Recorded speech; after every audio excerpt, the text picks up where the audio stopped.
rappers. If I send the dressers, they gon' come and stretch. What it is, it's your boys Deuce, Teddy, and LaQuil reporting with the facts, opinions, and BS straight from the top of the key. What's good? What's up? What's up? What's up? I miss you already, big brother Teddy. Oh, definitely. No, definitely. We ended that on a high note. Oh, God. Especially them Laker boys. Oh, boy. You see that? I'm surprised you ain't got yours on today. I know you're going to throw that out the window by the night. It's 50-50 right now. Ain't nobody blowing nobody out. It's 52-49 to be exact. 50-50 game right now. We don't know who's going to finish strong. It's AD or Steph Curry who's going to finish it for him. We shall see, my friend. Let's get cracking into the show. We talking about Mr. MVP runner-up, Jokic. He over here playing bully ball with the fans in the stands, shoving them over. That man is showing some frustration. Ended up losing that game, lost 2 games in a row. They was losing at that point. Just extremely frustrating and takes it out on the fan. Now, me personally, I sure would have been like my neck and my back. If he would have shoved me like that, it got me in the chin, neck area like that, I would have passed out. Got free season tickets or something. You don't know who that fan was, do you? We were about to get there. Yeah, go and break it to him, Quill. So that's the owner of the Suns, and his people. And as you've seen, Jokic always, if it's our ball, he's always trying to hurry up and throw the ball in. He'll take the ball from players. He'll take the ball from referees quick. He'll take the ball from anybody to throw the ball in quick. And when he tried to take the ball from a person who shouldn't have the ball in the first place, who should have just grabbed it and threw it back in, the fan stopped him from taking the ball. So that's why he grabbed the ball away from him. And then when he grabbed the ball, the dude like stepped up to Jokic, and Jokic was like, bro, get up off me. That's literally all it was. Like, tried to take the ball. The dude tried to stop him from taking the basketball in the middle of the basketball game. So he snatched the ball. And when he looked away, dude like stepped up to keep tucking. He looked down like, bro, back up off me, bro. And the dude fell back in his seat. But that's because he's the Suns owner. That's why he done all of that. Yeah. Jokic was right. Get the hell out of my face, little nigga. Yeah. Hey, bro, give me the ball. Like, it's out on y'all. No, you're not finna help them argue the call and hold the ball for them. No, it's out on y'all. Give me the ball. Like, yeah. So, yeah, but that's why Jokic was like, isn't the league's job to protect the players? And they was like, well, that's the Suns owner. He said, yes, but in what capacity is he attending the game? Should he be able to affect the game in any kind of way as an owner? No, he's attending the game as a fan. Mm-hmm. Fans can't do that. Take the ball, hold the ball, try to body up against players. The league, so if they suspend me, you're sending a clear message. Now, remember, we talked about this when we were saying the league better start protecting these players, because you got to understand, these players, they're giants to these little people. So if they got to start defending themselves because the league won't stand up for them, it's going to be an ugly thing. Because, yeah, that's a billionaire he's standing up to. That's the Suns owner. But you still got to set ramifications for people in that fashion so they understand, yes, you have this access. You have the ability to sit right here this close to the players. But like I remember when there was a little girl sitting next to LeBron James and they was like, why wasn't there any interaction? You could tell she was at all because they signed a contract or a statement saying that, and they're told that they cannot engage with the players. And the announcers was like, I mean, come on, LeBron, like, just say hi to the little girl, because you see she's like astonished that she's sitting next to LeBron James. Like, make this memorable for her. So I don't necessarily say he was wrong, but I know the owner was wrong, and you find Jay-Z for who was a partial, and probably was a little bit, but a partial owner of the Nets, and he tried to walk in a locker room on the court, and you find him. Right. So go ahead and Especially, find that yeah. owner. It's easy as hell. You know exactly who he is. Go ahead and find him. Especially in that moment of the game. Like, we are down. It is a bang bang play. Your player went flying out of bounds. He was the last to touch it. Y'all can't hold the ball as fans to help argue a call. Yeah. No, you know what I'm saying? Like, And to the stop our league momentum. the league definitely better not suspend Jokic for that. Yeah, so they Especially didn't. when Jokic, the most he done was after he went directly for the ball, and after you got in his face, he shoves you out of his face like any grown man gonna do. You're not finna just be in my face yelling, I don't care who you are, how So much money you they worth. didn't fine him. I mean, they didn't suspend him. They fined him like $25,000. They find Jokic, Yeah. Yeah, and the Nuggets better and the pay owner that. got nothing. As of right now, that's where it stands. The Nuggets better pay that. Look, yeah, better not Yeah. come out the Jokic pay it all. The Nuggets better pay that. They're gonna pay that. That's the last thing they need is a frustrated Jokic with the series tied. Yeah. Speaking of the series, it's 2-2 now. 2-2. I ain't even see them winning 2 games. I knew they was gonna win one because it's KD and freaking Booker. They gonna at least get one out of them, but they won 2. Got it back. I'm gonna flip the switch on them. What happened? How they get back into it? Did the Suns really do that? Or did the Nuggets beat themselves? Nuggets didn't beat themselves at game 1. In game 1, Jokic came out there and played. They played basketball. Both games came. It ain't like the Nuggets. It ain't like the Suns blew the Nuggets out and just beat.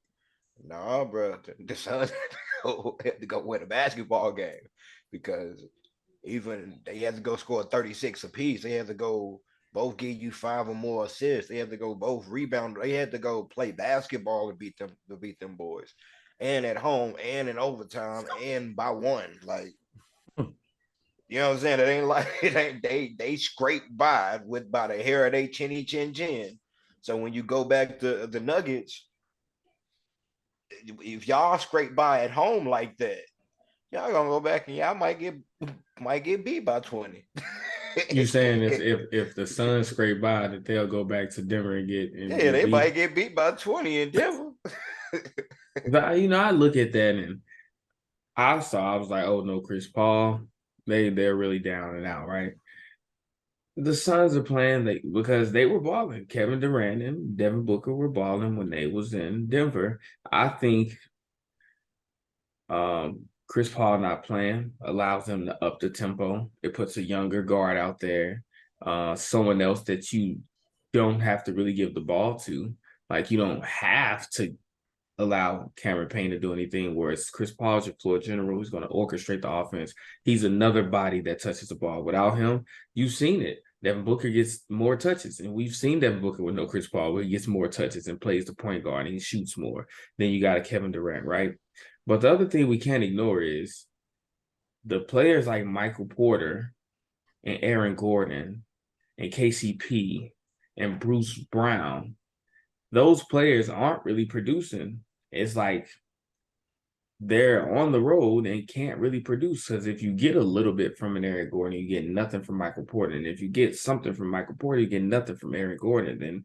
And then KCP's not doing much of anything. So I think that's the other end where they're not able to function at that lower altitude. I think the air is too thick for them. Aaron Gordon in that third game he was in foul trouble all game. He had a very tough time staying with Kevin Durant early in that game. Like, he got 2 quick ones, came back in, got another quick one, came right back in the third and got his 4th. He had a very tough time with KD in that game. And then that's why Michael Porter had so many rebounds in that game. Then the next game, Michael Porter, where they kept getting the switch, now he was having trouble switching. Like, they figured out a way to isolate Aaron Gordon and Michael Porter on one end and make them, even though they're good, they're decent defenders, and Aaron Gordon's a better defender. They figured out a way to we gonna keep Aaron Gordon on the bench and make your next guy be your next shooter, Yeah. facilitator. Because Aaron Gordon been spending a lot of his time sitting on the bench, watching the game with us.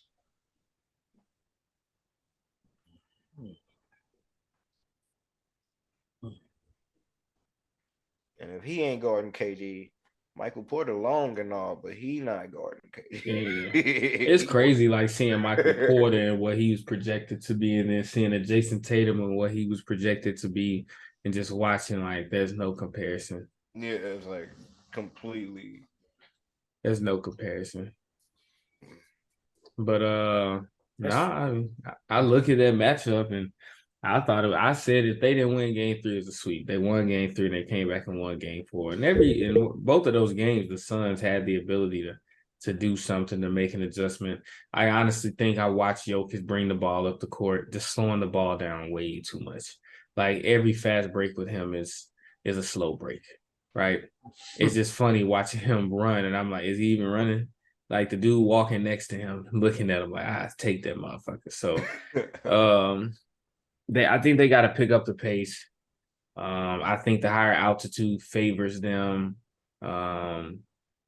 Their players perform better at home. So they're going back home. I expect them to win game 5 easily. So this potentially a 7-game series.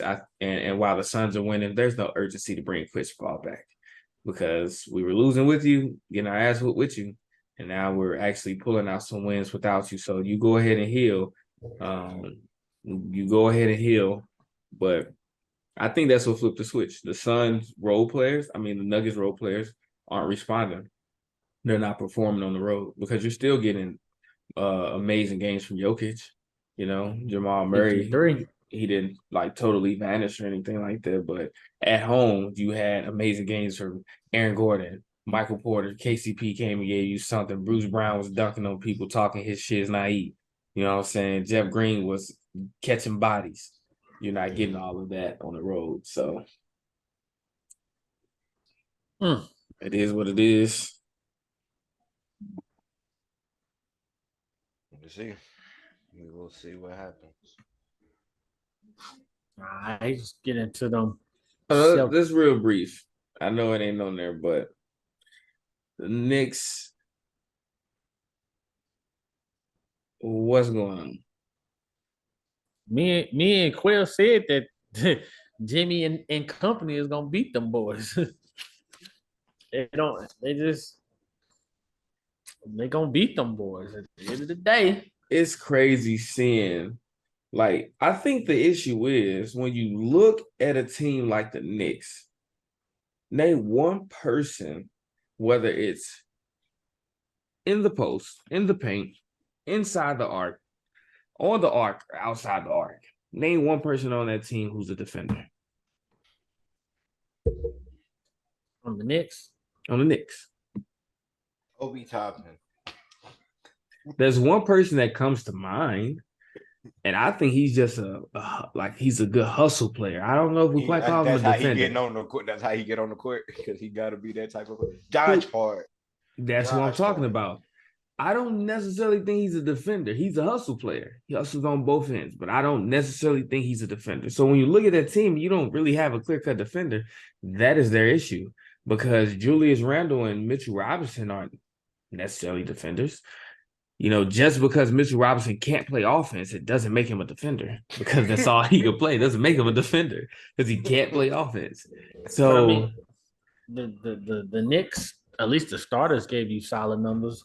Right, but my issue is look at the numbers you're getting from the people who couldn't score a damn bucket in the last series. Gabe Vincent, Matt Struss, look at how they balling. Your boy Bam Adebayo gave you some good numbers. Had a good, like, he was listening to the podcast, but you be saying that dude. He don't be doing he shit. turned around. He's soft. He turned around and gave you some solid numbers. He did. He's still soft though. I need consistency. So I think if they had a defender, that's fine. But they you don't look at that team and say this person can go and slow down Jimmy Butler. This person can actually go and slow down. It's crazy. Like Butler don't even got to give you 50 and 40 points. Like he can do this the regular. He's an all-around player. Game. Is He Gabe could. Vincent a defender? No, but he Is played Max defense. Struss a defender? No, Is Kevin Love play defense? He will.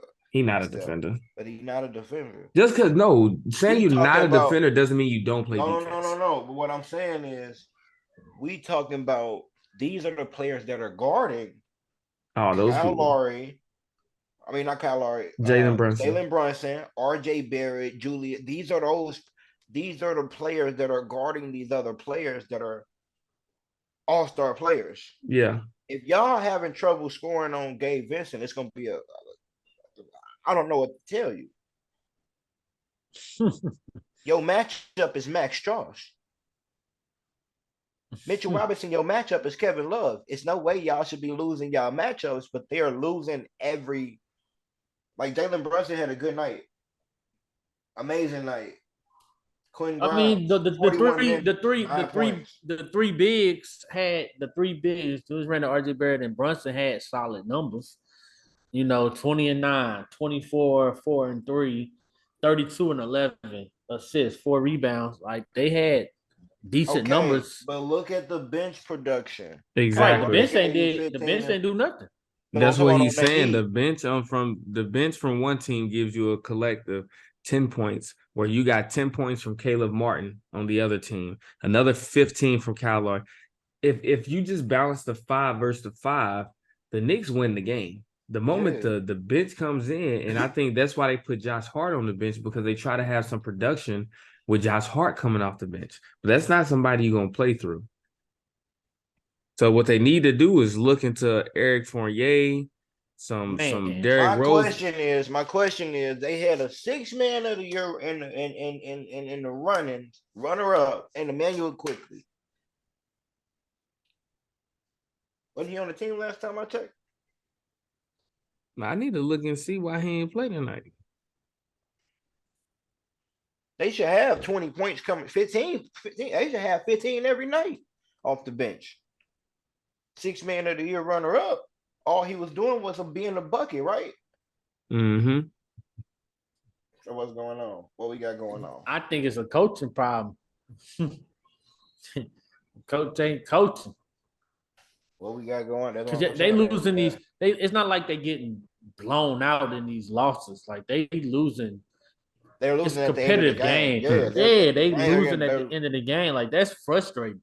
That's a frustrating loss. But if you look how Jimmy getting off at the end of these games when they're down by when the game is 1 point away, and the Heat get back to back offensive rebounds. But you're the Heat. Your biggest person on the court at the time is Adebayo and Caleb Martin and Jimmy Butler. Y'all don't even run. Y'all not even running Kevin Love at the end of the game. And y'all are getting offensive rebounds over Julius Randle, Mitchell Robinson, and R.J. Barrett. That's effort. Mm-hmm. They're getting 2 and 3 chances, and then Jimmy gonna seal the deal on the third one. He ain't gonna miss 2 or 3. He ain't gonna miss all of them. That's effort. That's execution at the end of the game. That's late game execution. Yeah. Nah, look, I know Stephen A. Hot. He was going in on Julius Randle the other day. But I said it when the Knicks was playing. Who they played in round 1? Who the Knicks playing round 1? The Cavs. The Cavs. I thought it was the depth. But even with the Cavs ain't got depth. So you kind of knew, like, going into the next round, the depth was going to hurt them. And now you see, Emmanuel, you have nothing coming off the bench. So when you lose Emmanuel quickly, I told y'all when we talked about the Knicks, and I was like, Quentin Grimes and McBride, like them players, like they're young, they're inexperienced. The Knicks already has a horrible track record for the playoffs. You need them veterans. You know what I'm saying? You need them veterans. So I don't get why they not playing Derrick Rose. I don't get why they not playing Eric Fournier. Like, oh yeah. You see that boy out there going nuts. So to me, it just doesn't make sense. But enough of talking about them. Stephen A. hit on them, and he's frustrated. He said, "Fuck wearing orange and blue tonight." That's what he said. He ain't wearing it.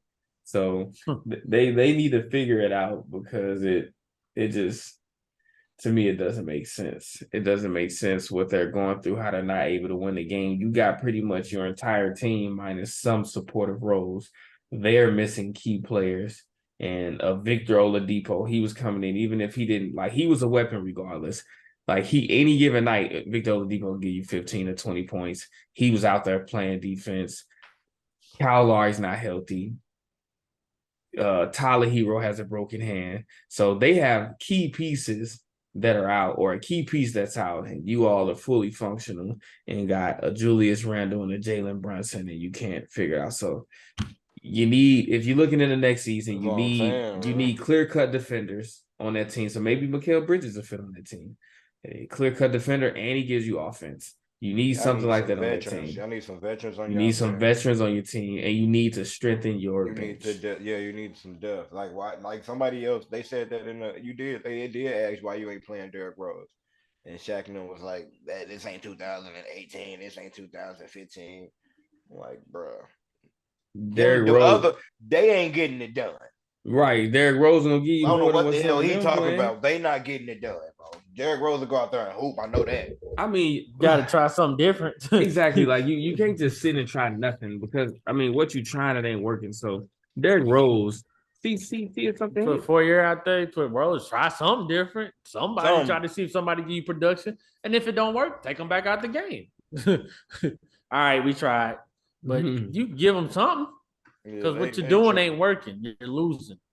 That's what I'm saying. It's got to be something with the coaching. The coaching, he's not doing what he's supposed to do. He's just going to sit there and roll over.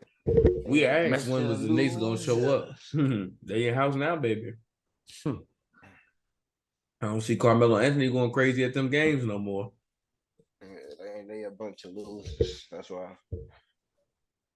So yesterday, game of the day yesterday, 76ers and the Celtics winning the overtime 1-point win. We finally got to see James Harden and Joel Embiid both go off.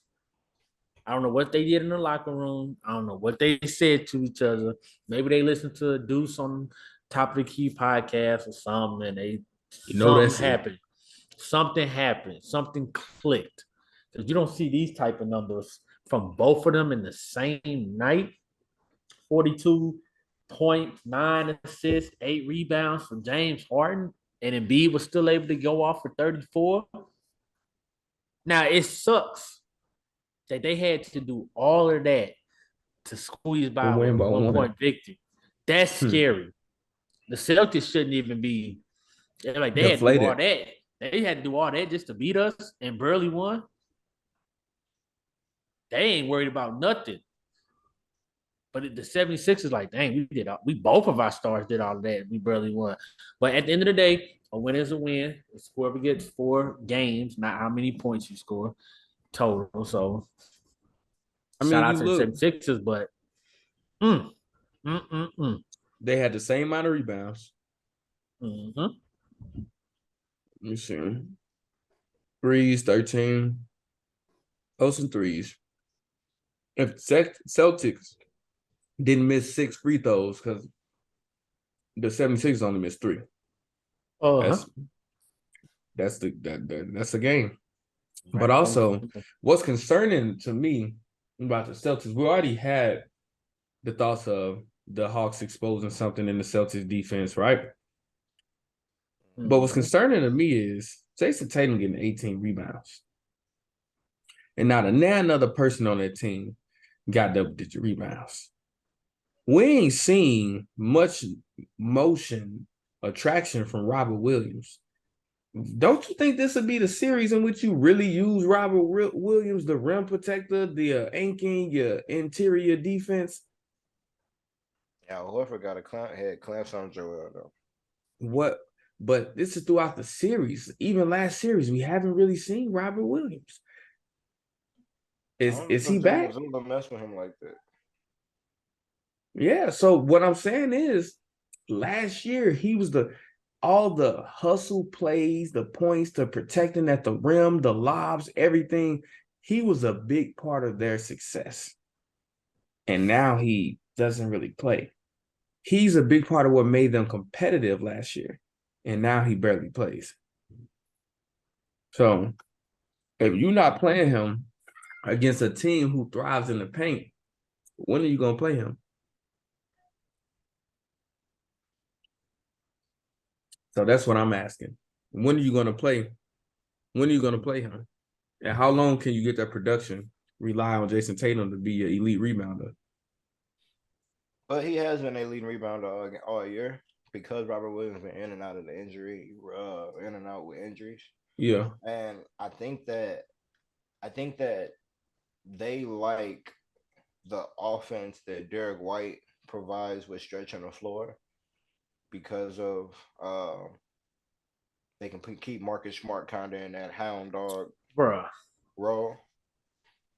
So and they are accepting the small role with Al Horford. They're accepting one-on-one coverage from Al Horford on Embiid. Yeah. Al Horford been playing pretty well. So when you can rotate one-on-one with Al Horford and then just Robert Williams, and you ain't really got to play two bigs, now your Grant Williams will have to, you can keep a shooter on the floor at all. You can keep 4 shooters at all times. And with Al Horford, you can keep 5 shooters at all times. And this is the number 2 3-point shooting team in the league. They get 40 up a night, 45 up a night. That's what they going with. Yeah. They going with, let's keep shooters out there. Hey, well, now you see the series tied 2-2. Joel Embiid and James Harden got it squared away. What I like to acknowledge is their resiliency, because that right there was a moment that pretty much broke the Joel Embiid Ben Simmons relationship, the trust in between Ben Simmons and the organization. They didn't allow that to happen to occur. Joel Embiid took it to the media. If he said in the media, he said it to James Harden locker room, be aggressive. You see him patting his chest, be aggressive. Because Joel Embiid understands, if you aggressive, bro, we good. Because when I'm aggressive, y'all are good. But the thing is, when I'm aggressive, y'all aren't aggressive. So we're both aggressive and we're attacking it from all these points. We get wide open shots. We get plays that set us up for that game-winning opportunity in which everybody collapsed on me and you didn't hesitate. You took the shot and you hit the game winner. The scary thing is, if Marcus Smart had responded just a little bit quicker, he hit that damn 3. Mm-hmm. So that was an amazing game. I give him credit for that. That was an amazing game. Yeah, I did y'all thing. You don't see game 5. It's a must win. So y'all teams. calling game 5? It's going back to Boston. 76ers. I like Boston. They're going back to Boston, game 5. Boston got home court. Yeah, I like Boston.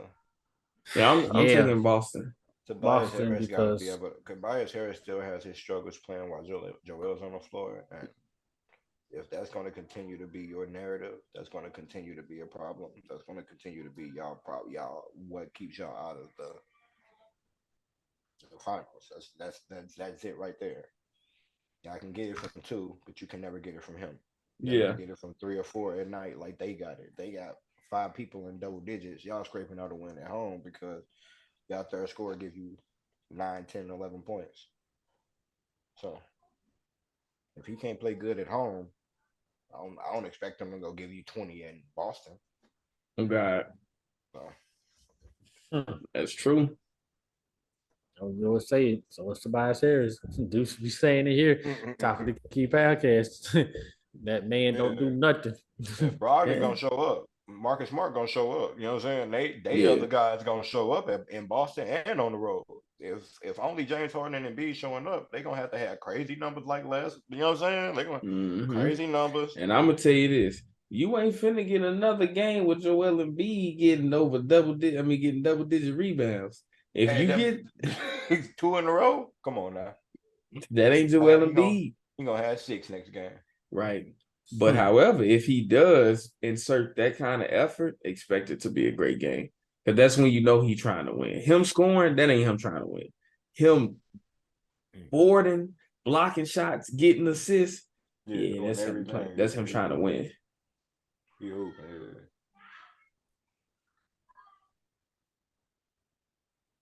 Don't be disappointed from what you see. Lead us into the next piece, brother.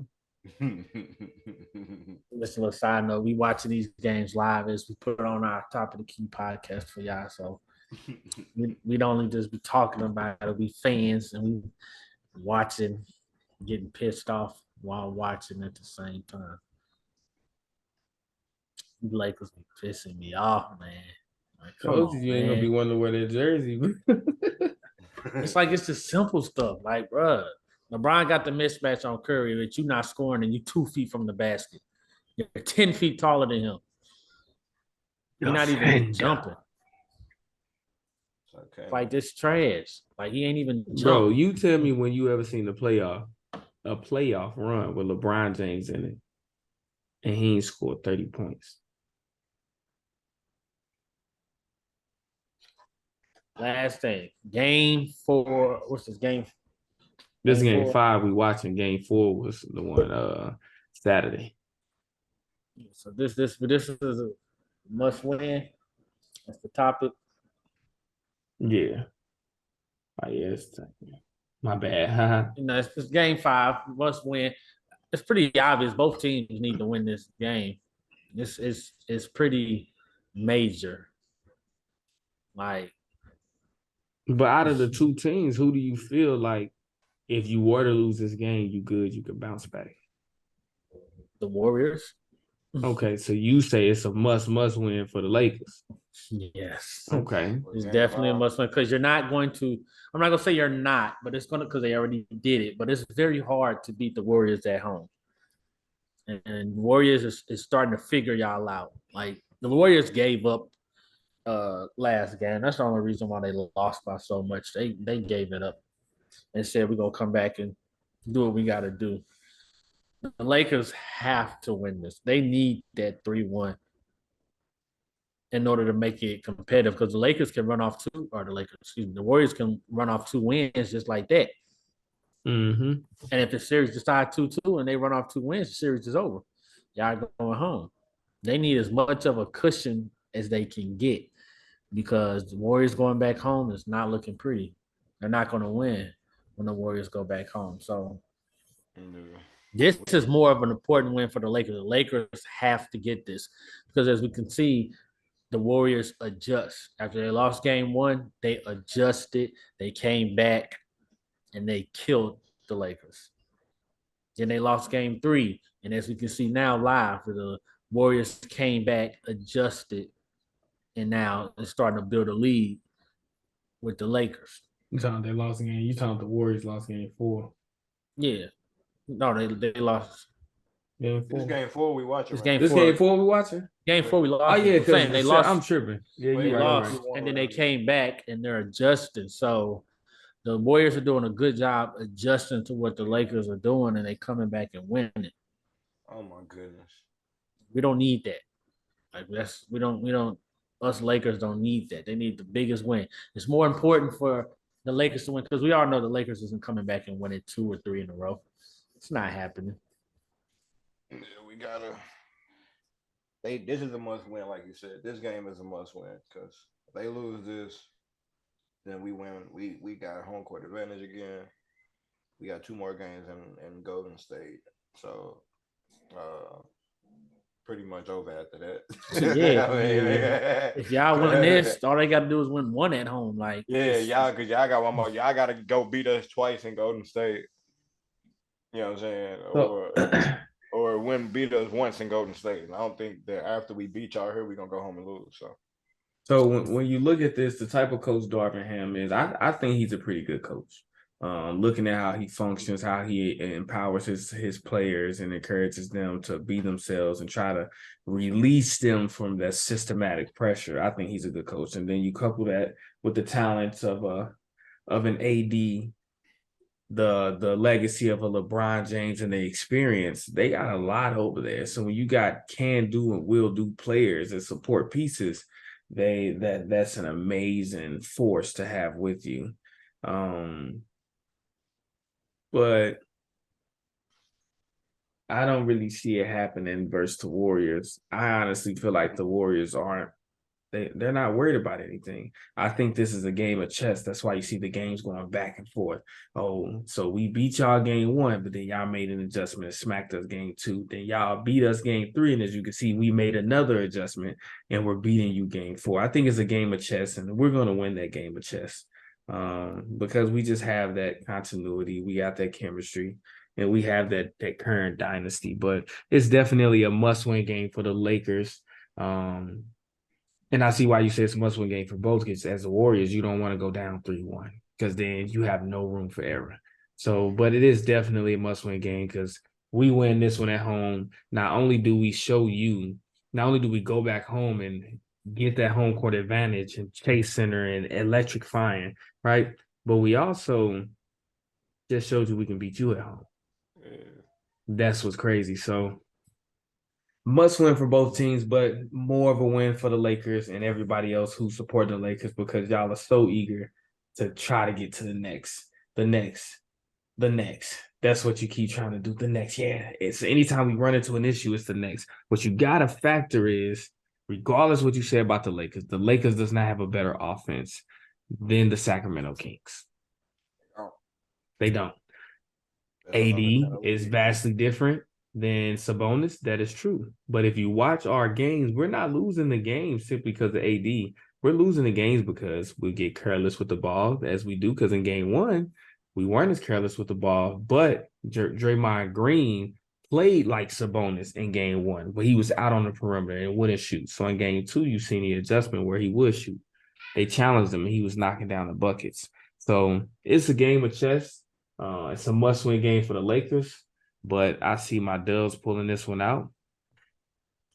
And it is what it is. But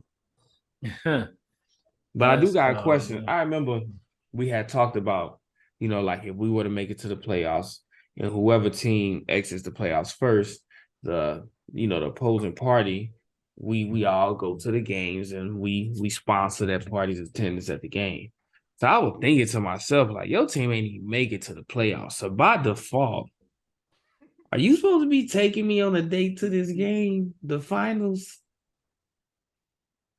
Teddy boy. Teddy. This season? Yeah, bitch. You gonna wait till we not a dynasty no more. You'll take me to the finals, to the Warriors finals in 10 years? I'll take you to Steph last game. Oh, damn, we going to Steph last game? Yeah, duh. We can go to their last game as a dynasty. Yeah, you got some thinking to do, buddy. You better call Luca, and tell him to factor up. Give you your bucks, chump. But you already know what it is. It's been real good with the facts, opinions, and BS topic. Keep Deuce, Teddy, and LaQuell. Yeah. Yeah. Hope you patch shit up with God, cause we gon' bless you. Let it burn, you gon' get it back. These just my confession. Stay in traffic, can't get picked off like no shit and duck. Keep one in the tuck. Wife be mad, but bet she still gon' fuck.